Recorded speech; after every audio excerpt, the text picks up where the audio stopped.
I felt uneasy. My 11-year wife Karen had instructed me to meet her at the Tumbleweed Inn at 3 o'clock. I was aware that the bar would be essentially deserted at that hour, and her message would not be directly related to my partying with her. I had no idea how accurate I was. 13 years earlier, I had met her at the Tumbleweed Inn. It didn't feel good. I had suspicions that she was seeing someone else while she was at work. I was worried that the news would come to me during this meeting. There had been warning signs, late nights at the boss's office where she worked as a secretary, disinterested sex, at least with me in new clothes, striking items in her closet that she never wore around me, and a marked decline in her desire to talk to me.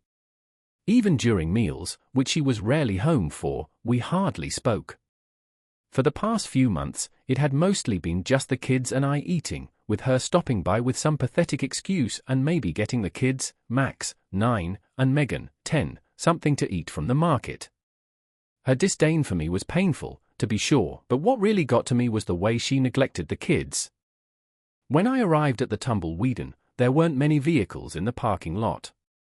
I had decided to keep my composure. I was ready if that's what she was going to do and say. All of it stemmed from a discussion that I had overheard in part 2 nights prior. All right, I agree. Tuesday? Yes, I will definitely get him there. It was Tuesday at 3 o'clock, and she had brought me here. I spent some time thinking while I sat in the car. What if the a-hole was with her? How should I proceed? I listened to the counsel my father had given me years earlier. They had helped me out a lot in my business on multiple occasions. Son, unless you know what to do, don't do anything. Remain silent. Give it to your opponent to figure out. He'll worry more the less you say. In addition, if he shows no signs of concern, you can arrange for him to be vulnerable and take care of the situation at a time and date of your choosing. Keep in mind that even if you're not aware of it, they will know exactly what you're thinking the moment you open your mouth. Simply shut up and move on. After you have all the information and your plans are set, take care of business. I grinned. I had loved that man, oh God. I knew right then that he was keeping an eye on me. I thanked God in silence for his counsel. It was not shocking to see her sitting at the bar with an unfamiliar man when I went inside. I had founded Steinbeck Incorporated 10 years prior, so during the day, my company took up all of my time, leaving me with little opportunity to socialize with the people at her place of employment. As an electrical engineer, my business created wiring and other electrical schematics for 12 construction companies that required my assistance. I approached the two of them. She turned as soon as she felt me there. "Hello, Mark," she addressed him. "Not hello, honey," I stated, and I stated it emphatically. "What's up?" The man pivoted to confront me. "Mr. Steinbeck, may I address you as Mark, please? I've been having sex with your wife for a while, which is why we brought you here today. I persuaded her to tell you straight out because she's had enough of hiding and having to justify herself. I was half ready for this, as I had mentioned, and I had an advantage because I had a recorder in my jacket pocket. I hoped I was grasping everything. I held out. I remained silent. Dad was watching, after all, and I didn't want him to get upset with me for being a moron. Karen asked, Mark, as she waited for me to respond, but I stayed silent. She must have thought I was stunned or something because she began to speak. It's been really difficult to hide this from you, Mark. I want nothing to hurt you. I don't intend to part from you. I just can't give up this sex with Jason, it's just too much. I'm hoping you can get the idea. I simply have to tell you about this. You ought to be aware, she remarked. I didn't know how conscious she was of how ridiculous her argument sounded. For obvious reasons, Karen had not completed her college education, but up until that point, I had never thought of her as truly stupid. Enough said about the military prodigy she was exchanging me for. I made my way to the far end of the bar, where the bartender was straining to block out what he could not help hearing. What was on tap was my order. He delivered it. With no words, I took a sip of it. They both looked at me. Their expressions were both confused, as I could see. I drained my beer and walked out.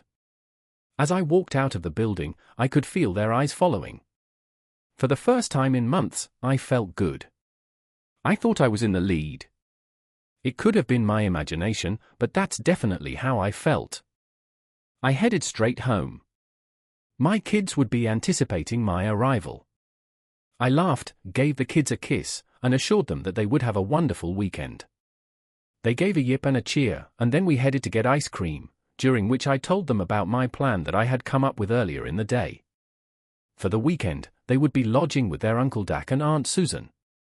They were devoted to my sister and my brother-in-law. Max and Megan had become Sue and her husband, an ex-Army Ranger, their favorite people in the world because they had been unable to conceive. I was aware that Sue and Dak were spending the weekend camping, and now the kids would be joining them.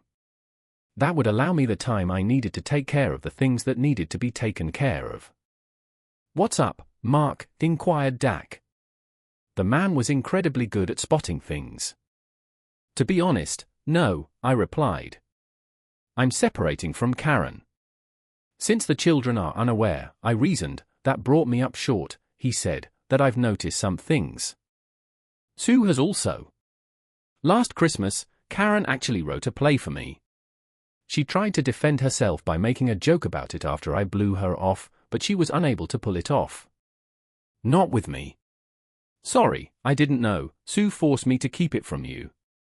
It's all right. Just wanted to say thanks for coming to watch the kids for a few days.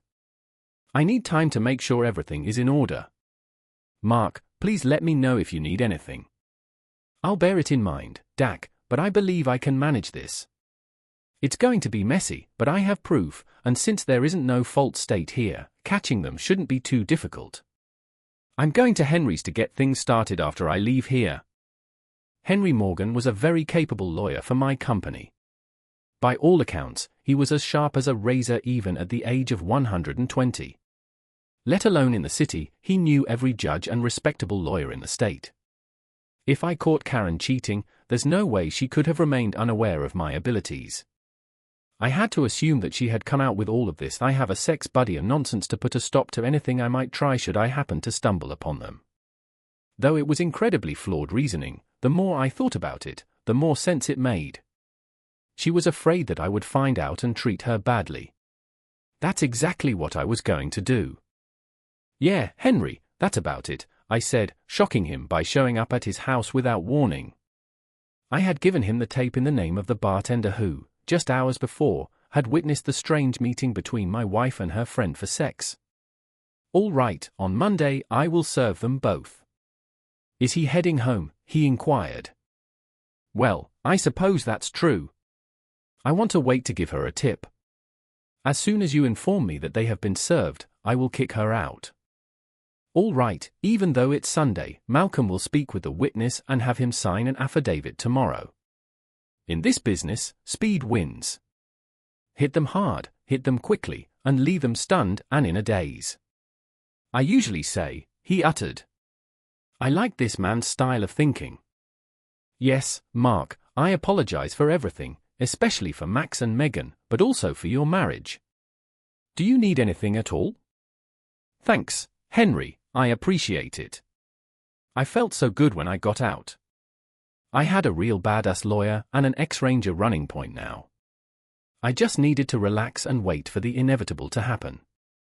I had instructed Henry to withhold anything from her. He said she was going to get nothing. With any other attorney, it would not be an issue. I was aware that I would probably have to give her half of everything, but Henry claimed that her actions, which were supported by the recording, would give him the upper hand against her in court. Everything Henry said was true. I could say that with complete certainty. As I made my way home for what might have been my final weekend with my soon-to-be ex-wife, I felt better and better. Arriving home, I was shocked to see a strange car in the driveway. It had to be Jason's. It was getting dark. I wondered if I would be lucky enough to get a pic or two of the lovers. I parked a couple of houses down and snuck up to the house as unobtrusively as I could. The lights were out. As I neared the house, I saw Rex's door, my next-door neighbor, pulling the trash out to the curb. Rex was a cop. I stood directly beside the strange car and looked at him. He saw me and waved. I nodded. He'd seen the car. I was glad. It was yet another witness. I noted the asshole's plate number. I would give it to Henry tomorrow, along with Rex's name and address, and maybe a couple of pics if I could get them. I entered the backyard as though going to get my trash bins to bring them out. Rex had gone back in by then, so I could still try to sneak in and get my pics. They were in the front room. I pulled out my cell and shot them through the sliding glass doors at the back. Thank God for modern cell phones. He was doing her from behind while she knelt on the couch. I got about 10 pictures, put away my cell, and entered noisily through the sliding glass door. They heard me. The two turned, looked at me, and continued doing what they were doing. I went upstairs. The nerve, I thought. I'll see it, but I waited. About 15 minutes later, I heard the front door downstairs open and close, and then the roar of the a-hole's engine as he drove off. I waited for a minute or two more and then went back downstairs, heading for the kitchen. I heard the shower running as I passed the downstairs bathroom. I poured myself a cup of coffee and waited. This was going to be interesting. 10 minutes later, she came and joined me. "You okay?" she asked. Her voice was kind. I didn't say anything. I just sipped the coffee and waited for her to say something meaningful. It concerned me that she didn't even think to ask after the kids. This woman was not the woman I had married more than a decade past. "Mark, we have to talk. The kids are at my sister's. Thought you might like to know." "What?" "Oh, yes, I noticed they weren't here when I got home." She looked flustered. "Now look, are you okay?" I just wanted to be upfront and honest with you. I didn't like sneaking around. You're a good man, and you deserve better. It's just sex, Mark. Only sex. I will deny you nothing when we are together, and Jason knows that and is okay with it. He's a good man. It was his idea not to hide things from you anymore. I couldn't resist. Sorry, Dad. So I can have sex with my lawfully wedded wife, and Jason is okay with that? Damn, that's very nice of him. No need to be sarcastic, Mark. Honesty is always the best policy, you know, she said. She actually said that, evidently breaking her wedding vows was an exception to the rule. I had to smile. I couldn't help it. Mark, damn it, say something, she commanded. What do you want? Want me to say to call him and tell him it's over? Would you? Well, then there is nothing to say but yes, you were right. I deserve better. I was laughing inside, but my outward demeanor was calm, even reflective. You're not a cuck or whatever, she said. You're my husband and a good daddy, and I love you. And save it, Karen. I'm going out. Don't wait up for me. I had to get out of there. I couldn't stand to be near her. She was dead to me. Monday, it would be all over, and she would, well, be history. I retraced my steps from earlier in the day. I was back at the Tumbleweed, and the same barkeep was on duty. I bellied up and took my place at the end of the bar. The place was crowded now, especially for a Tuesday night. I ordered a tap and asked the guy, "What gives?" I said, indicating the crowd. "Ladies' night and the wolves are out," he nodded toward the far corner. The lighting was dim, but I saw him. Jason was making out with one of the ladies. So, the cheater was cheating on the other cheater. Why was I not surprised? Or maybe he wasn't cheating on the other cheater. Maybe the other cheater knew he had other interests. I overheard that earlier today. "Man, if you need a witness, thanks, maybe I will," I said. My wife pulled that on me too a few years ago, but I didn't have anybody to stand with me, so I got rimmed pretty bad in court. About to keep this place, though, so that was something, I guess. It would actually be good if half of what I make didn't go to alimony. We talked off and on for the next 4 hours straight.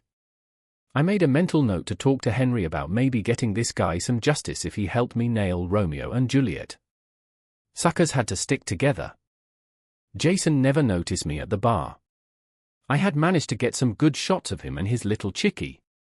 I would use them to show my wife if indeed she thought she was exclusive with him, but that would have to wait till after the big show on Monday. I got home around 4 in the morning. Josh, the barkeep, and I had had a half-dozen cups of Joe after closing. He lived upstairs from the bar, and so he had nowhere to go, and since he was living alone, I guess I was a good candidate for late-night conversation. I liked the guy, plus, he was a damn good bartender, a major plus in my view. I was pissed at Karen, but I wanted to sleep in my bed, not in the damn guest room. There's something about a man's own bed. It's something that my wife knew about me, and that might be why she'd have sex in the front room instead upstairs. I slid in beside her, she was awake. I felt her hand reach for me, I jerked it off me, and just rolled over and slept. She evidently did the same. The light streaming in through the cracks between the window curtains woke me. It was almost 8 o'clock. I could smell bacon frying in the kitchen. I got up, showered, dressed, and went downstairs. She was in a good mood. I guess she thought that everything was all right, or at least that our marriage was not terminal. "Hi, sleepyhead." "Morning," I said. "Smells good." Well, it did. I was hungry. It might be the last day of our married life, but I didn't have to be all mopey about it. The wood hit the fan tomorrow, but today was going to be a good day, I just knew it. "I'll be here all day today for you," she said. She said it like it was a special favor to me since I was being so reasonable. "Oh yes, and if you're good, you might get really lucky," she said, actually giggling. I didn't know whether to laugh or be sick to my stomach. How could this cheating witch of a wife actually think that I would consciously accept what she was selling? I just giggled back at her. "I have to take my car into the shop later this morning, have to have new brakes put on," I lied. "Oh, I thought we might, maybe later."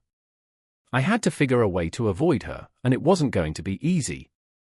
I really didn't want to stick my wick in her, but I supposed I could endure it if I absolutely had to keep her off balance. Just before leaving to get the brake job, which incidentally had not been a lie, I had my little voice-activated recorder near the kitchen phone. I figured if she called him, that would be the phone she'd use. I was right. God, how I love the intrigue. 3 hours later, I was back. I retrieved the recorder while she was taking the trash out, and I went into my office to hear what might have been caught on it. It was hurtful when I heard her say she loved him. Mighty hurtful it was, especially so since I knew he didn't give a damn about her. I couldn't wait to show her the dated pics I got of him and his chickie the night before. That would put a crimp in her style. "Hi, it's me." "Yes, he's gone out to do something on the car." "I don't know, Jason, he might not want to." Yes, I will try, he loves me so maybe." "But okay, I understand. I just don't want to lose him." "I don't know, maybe we went too far, shoving it in his face like that." "I know, but okay, bye." "I love you too." I sat there in my office in a state of wonder. I had married her, it was embarrassing. I wasn't sure now if I even should divorce her. How could anyone that stupid be held responsible for her actions? No, the hurt was too deep. The audacity of the pair made any kind of reconciliation impossible. And then there were the children. She clearly didn't give a damn about them. Unforgivable. I was up and out of the house before she even awoke the next morning. It was Monday, and soon it would be the living-in for her and her lover. I went to the office first to inform Elbeth, my secretary, that I would be unavailable for the remainder of the day. It was nice to be in charge. Henry's office was the first stop. He was reporting. Part-time PI Malcolm had received some stuff from Romeo. He was married, had 6 children, unbelievably, and his wife owned the family home and the money. She seemed to be 10 years older than him and was unaware of his extracurricular involvement. I gave Henry my most recent recording and the pictures and told him to take him down hard. That made him smile. After all was said and done, I told him that I might have a special assignment for him and Malcolm. Sue and Dak would get the kids ready for school, I knew that. What was frightening me was that I would have to speak with them later in the day. However, there was no other option, it had to be completed. At work, Henry had arranged for the two lovers to be served. A restraining order was in place prohibiting both her and him from returning to the home. It was almost lunchtime when the papers were supposed to be delivered. I asked Henry to make sure there was as much fanfare and volume as possible. I wanted to hurt the two lovers. Furthermore, I had requested that he provide Jason's wife with all evidence against the couple. It would be up to her what she did with it. God, how I wished I could have been present when my wife was served. Then it occurred to me, why not? The waiter came by while I was in the hallway. He simply strolled past me to the office where my wife worked because neither of us knew the other. "Excuse me, the boss's office. Mrs. Karen Steinbeck, are you here?" "Why, yes, I am," she grinned in response. She turned to talk with the server, so at first I didn't notice that I was watching from the doorway. He gave her an envelope made of manila. "You're served." Her expression darkened. She opened the envelope she was holding after giving it a quick glance. She let out a gasp and started to sob and cry. She stumbled into her seat. At that moment, her boss came out, saw her, and attempted to comfort her. I increased my visibility. Her eyes snapped open when she saw me. "Mark, why?" I was powerless to resist. "As you mentioned, Dad, I deserve better," I said as I turned to leave. Although I wasn't there, I later learned that Jason had received similar treatment.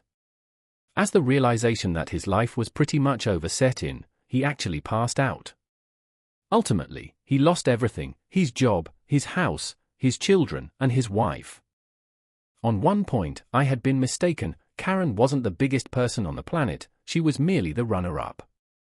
A few days later, I sipped the hot brew while sitting in Henry's office. "So, do you think you can help him since it's so long after the fact?" "Yes, that seems likely."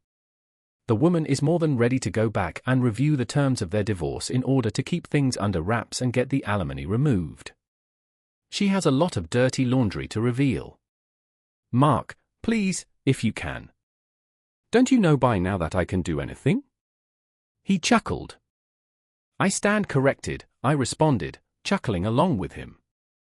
I chatted with Gus, my new friend, at the tumbleweed bar late that day.